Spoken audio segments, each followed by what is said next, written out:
आणि आजच्या या सत्कार सोहळ्याच्या कार्यक्रमासाठी आवर्जून उपस्थित असलेले सर्व कोकणवासीय बंधू भगिनी,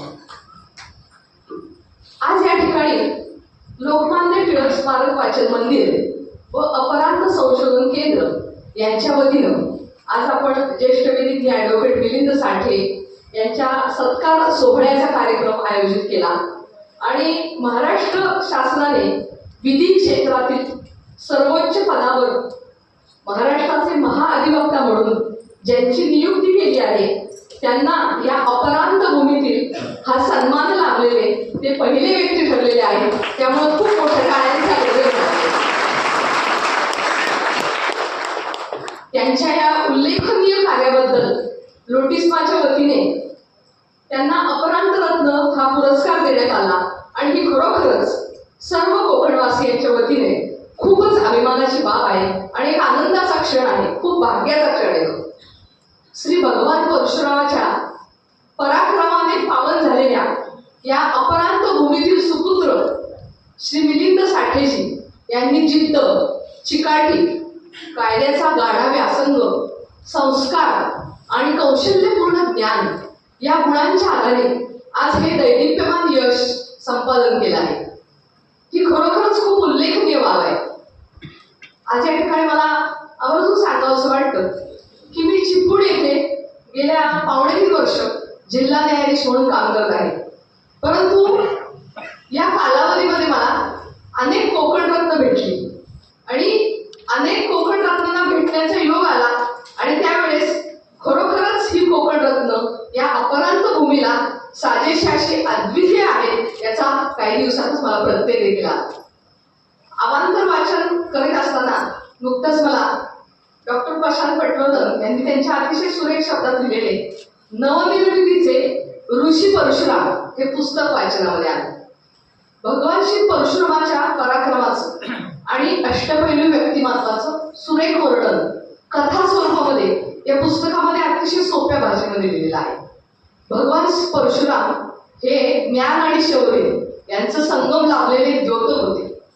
समुद्र वलयांकित पृथ्वी जिंकून कश्यपांना दान करणारे आणि अपरांत भूमीची निर्मिती करणारे ते महान तपस्वी होते.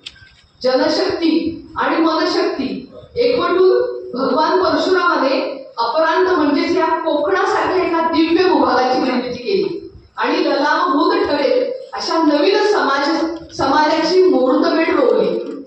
त्यासाठी त्यांनी विविध जाती जमातींचे समुदाय एकत्रित केले. त्या काळामध्ये त्यांच्या मूलभूत गरजा भागवण्यासाठी आवश्यक त्या साधन सुविधा उपलब्ध करून दिल्या.